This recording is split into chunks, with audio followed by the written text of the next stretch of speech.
After 31 years, I had taught in South Central Bronx from October of 1979, and I retired July 1st, 2009, 31 years. These types of events bring back memories, and it brought back memories of when I was teaching high school in Gary, Indiana. It was my first teaching job. I had gone to Gary for a job totally different. I had gone to Gary because I was into radio and television.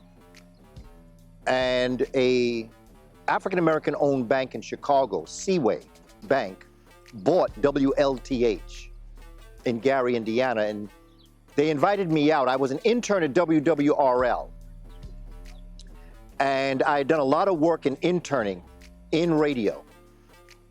And I had done some work in television, and so I was brought out to Gary to do this radio work.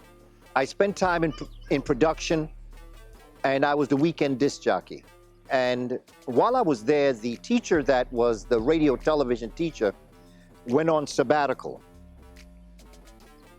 I was qualified to be able to teach high school because of my college background. So they invited me to come out and to teach the radio and television, Radio Television 1, Radio Television 2.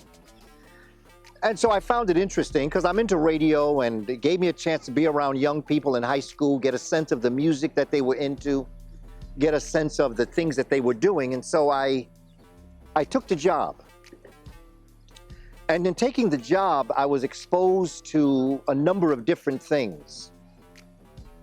And I taught during the day radio classes and television classes. There's a phenomenal radio station and television studio, which was really very phenomenal when you stop and think about it.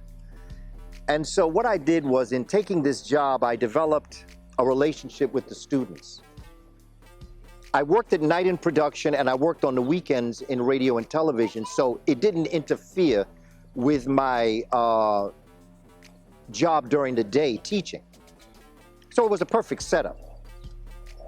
So I taught, had a phenomenal relationship with the students. I mean, I took on being faculty advisor for the junior prom. I took on being the faculty advisor for the roller skating club. I mean, it was just something that I did. I just thought it was part of it. I was in my early 20s, and some of the students were very close to my age. But I remember one day in November, right around the Misgiving holiday, a student came to me with a sheet of paper that was excusing him or requesting to be excused from class the next day. And it was to appear in court. And it said accomplice to murder. And I said to the brother, like, he was my best student. He never missed a day of class. He used to come to class with sometimes a shirt with a nice tie, or always properly dressed.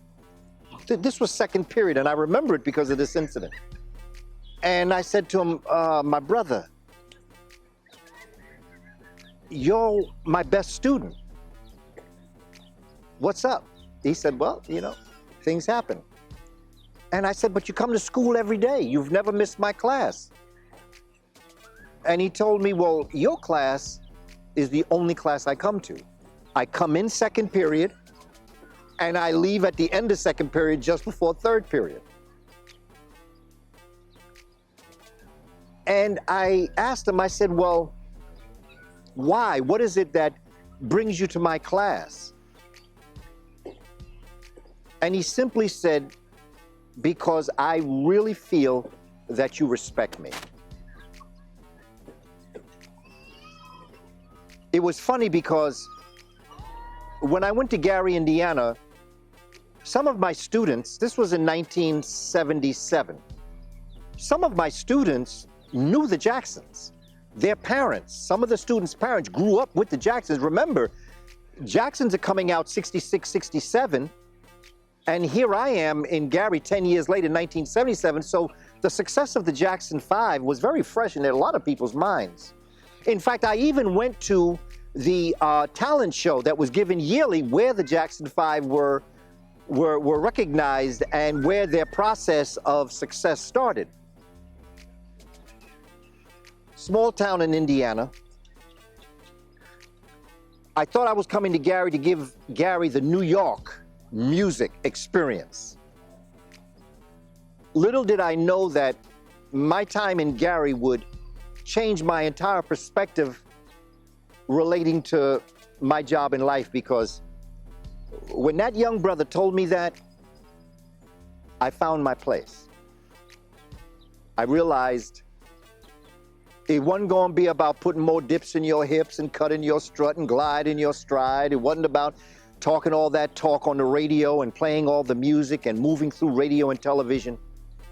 It wasn't going to be the entertainment as it related to that was going to shine, that was going to bring me to where I have come today.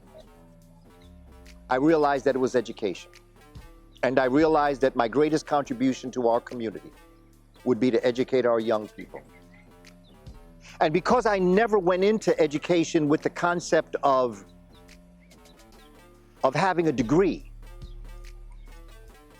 I went in there just as somebody that cared about the students. And everything I did because I cared about them. It wasn't about meeting deadlines. It wasn't about doing tests. It was simply about educating our children so that they could become constructive citizens of the universe, of the United States, of the world. I would leave Gary. I would quit my job. I was getting paid 5 times in radio and television what I was getting as a teacher.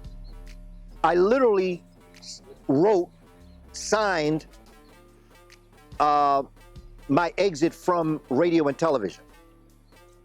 People were shocked. They thought I was crazy. They said, here you are, you ready to move? JPC, Johnson Publishing Company, had the radio station. There were other radio stations that were right within my vicinity that I could have moved to. But the passion for education and the desire to make a difference in our community, with the impact of Professor John Henry Clark. See, I thought my contribution was going to be in radio and television. I felt that that would be the medium that I would use to get to our people. But it's funny how the Creator and ancestors will pull you back. They'll send you someplace with a destiny that you least understand is going to change your entire structure of the world that you're looking at. So I returned to New York via Washington, D.C. I spent time with one of my favorite cousins who was living in Washington, D.C., and she was doing great work there. She was one of the members of Marion Barry's administration in Washington, D.C. Phenomenal, brilliant sister. Spent some time there contemplating where I was going to move. That was 1978. I wrote a book on Ethiopia. I then gave the book to a friend of my sister's who was an assistant principal in a school in the Bronx. Jimmy Carter then, the assistant principal, would give it to the principal, John Grant. And when he read that book on Ethiopia, he said, we got to get that brother to be a teacher in our school. So in April of 1979, I had a meeting with Dr. John Grant. And in October of that following year, I started teaching in South Central Bronx, Community Elementary School 70, 174th, right off of the Cross Bronx Expressway. Bronx, I understand what I'm talking about. On Weeks Avenue. And that started my work in education. And I stayed in that community with our children and with our community until July 1st of 2009. Funny how thoughts make you reflect back and think about your experiences. how the death of Michael Jackson and then the death of his father, Joe Jackson, sparks those memories. I've been thinking about it, and I just wanted to stop for a moment and just talk to you about it so you can get a sense. This is one of the episodes of my life that would bring me into education and that would bring me to where I am today. It was a phenomenal time. I missed the students. But the work that I'm doing now is what I was born to do, and that is to teach our community and to teach the teachers interested in teaching our children. Culture is to the human being as water is to a fish. Hotel, it ain't over till we win.